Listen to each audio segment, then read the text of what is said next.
What is going on, everybody? It is the Boyuments to get back out with yet another toxic tier list ranking. Today we are going to be ranking all the Little Nightmares characters from the first two games, and then we have some of the characters from the third game, which I'll talk about loosely later. And we will be ranking them from the worst to the best. But before we get into actual beginning of the video, it's off, guys. Don't forget to subscribe if you're new to the channel, because number one, it's absolutely free. Number two, also maybe help with the YouTube algorithm and recommend the video to more people, and maybe they could join the and do feel free to comment your list down below. With that being said, guys, let's grind to let's look at the tiers I have. So we have best of the best, which means they are the best characters of this little tiny game franchise. And there's not a single flaw with their character. Great means they come close to best of the best, but there's a minor thing holding them back. Toxic goodness means they were a good character. They were a solid enough character. Okay means overall they're a mixed bag necessarily I didn't know how to feel about. Can't judge means I can't judge them because the game hasn't officially came out yet. So you already heard me talk about the Little Nightmares 3 characters. Probably they'll end up going in here because I can't judge them yet because we haven't had the actual full-length game of Little Nightmares 3 released yet. And Toxic Trash means dumpster fire. The worst characters in Little Nightmares franchise. Alright. So, as I said before, why don't we just move these guys here? So, yes, these are the main two characters of the third game. And then also the boss. This is the boss that they fight in the demo. So, can't judge them yet because we still haven't got Little Nightmares 3 yet. Anyways, but let's talk about these characters from the first two games. So, first up, we have Mono. And, I mean, Mono is easily my favorite character of this franchise, which I know might be a hot take, but yes, I do prefer him to Six. I love the design of the character, and I like his little friendship that he has throughout the second game with Six until, you know, what happened. So I loved their little dynamic in the game.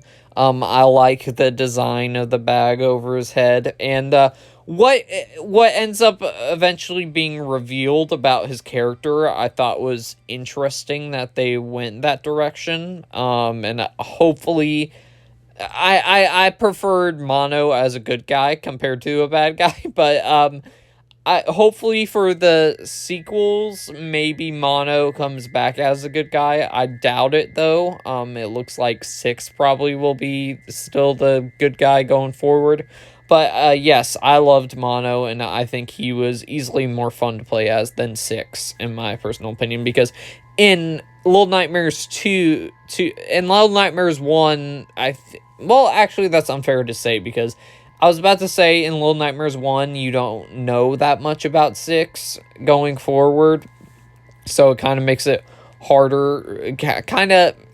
It's more cool when you play the second game, when you play with, you hang out with her, basically, so, because you learn a little bit more about her going forward, so I guess that's the reason why I preferred playing as Mono compared to Six in the first game. But anyways, best of the best.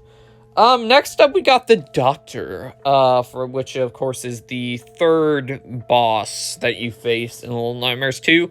And I think he actually might be my favorite boss of that game. I'm gonna put him in the great tier, where necessarily don't get a whole lot of information about all these bosses that you see here before you down here with the games, but you really don't have to, because you get little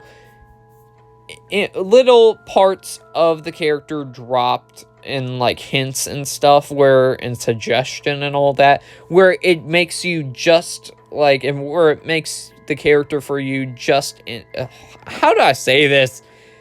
It makes the character interesting whether you don't know a whole lot about him or not. Whereas the Doctor, I think the little scenes that you get with the game where he ends up, the obsession he has with all the, what do you call them, the dolls or whatever that he somehow makes that are able to move in the dark. I thought that was very, very interesting. I think it's creepy how he just crawls on the ceiling and then sometimes walks down. I think, for me personally, he might be my favorite boss that we get in the Little Nightmares 2.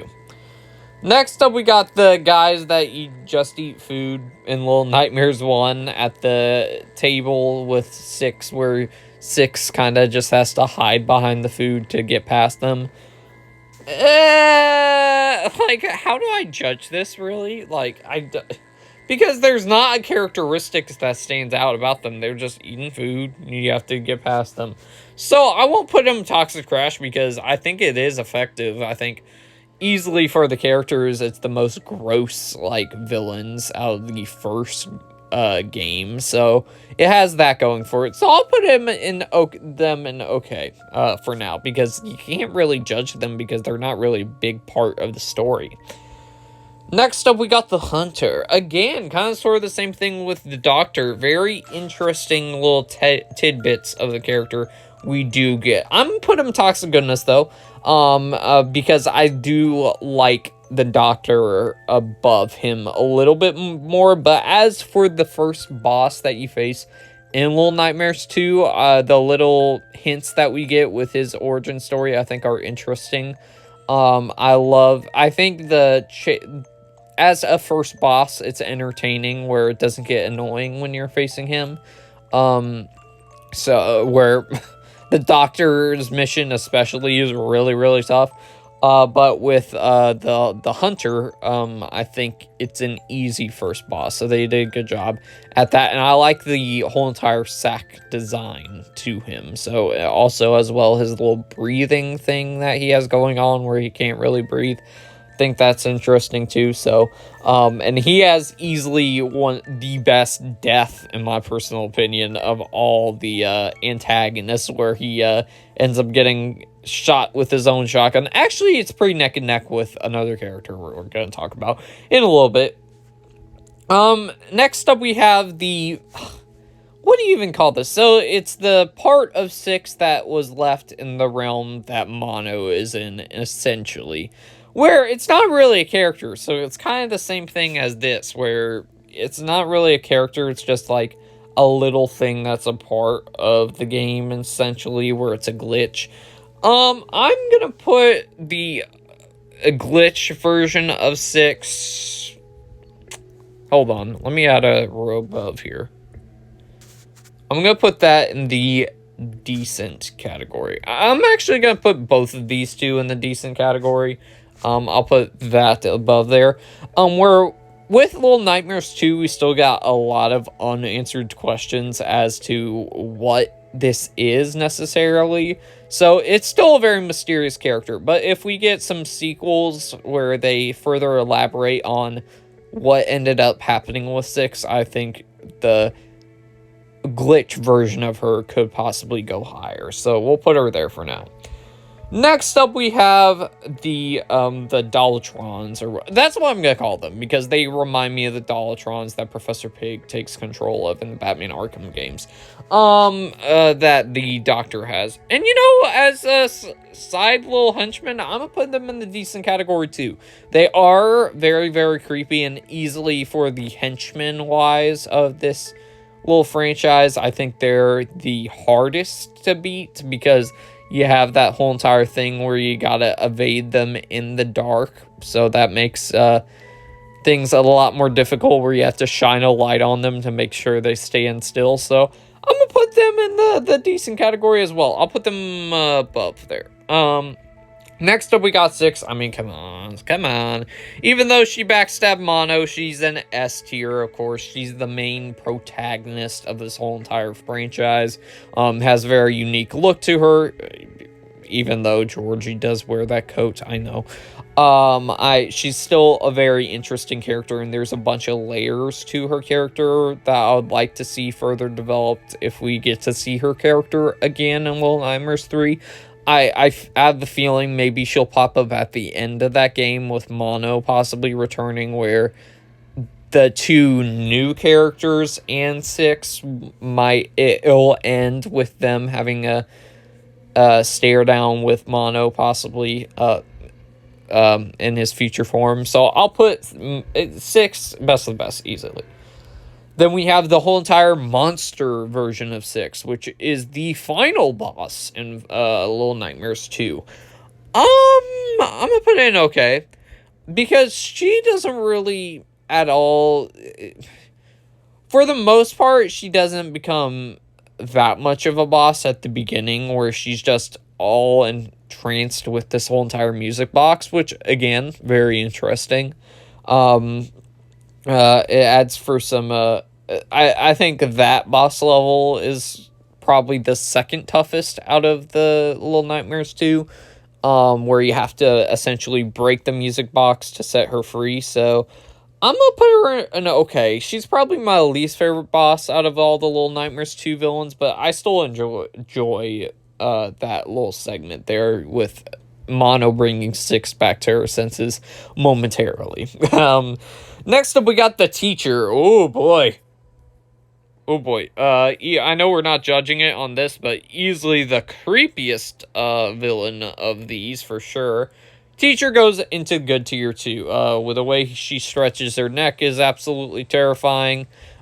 She has arguably the most terrifying sequences of the whole entire game, where it really brings out the horror side of things, with her whole entire little school and minions that she has. So yeah, the teacher goes toxic goodness.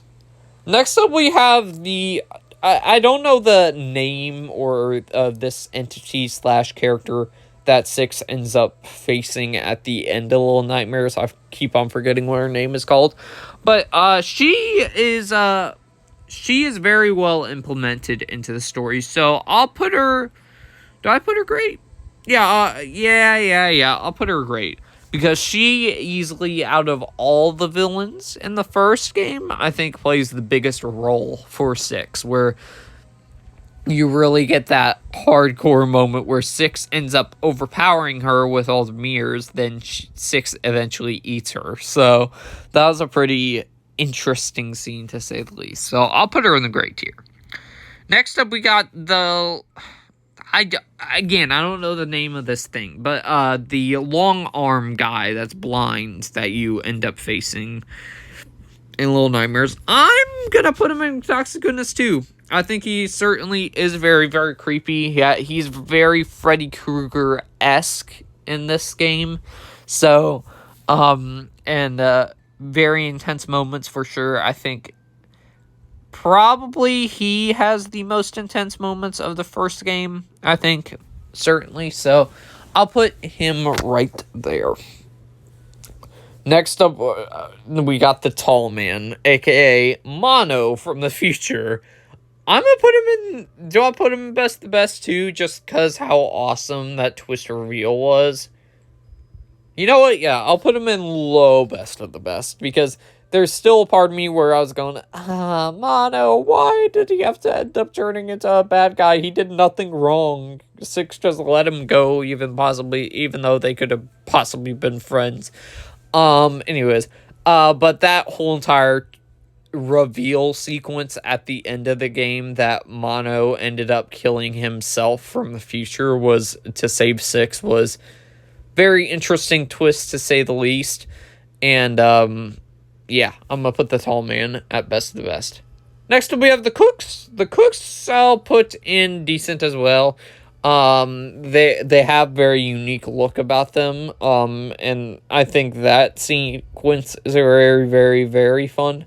In Little Nightmares 1. So yeah, I'll put them there.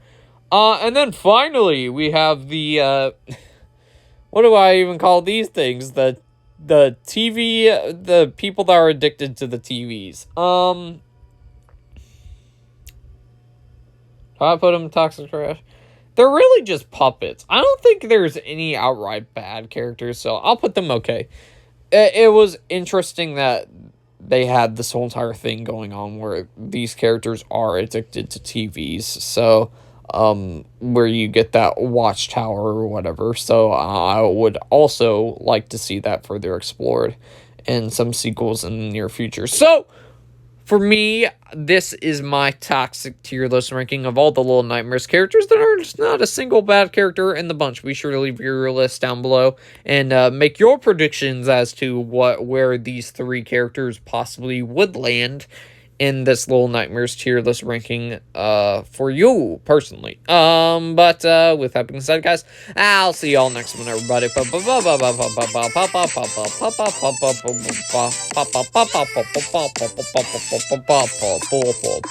Peace out.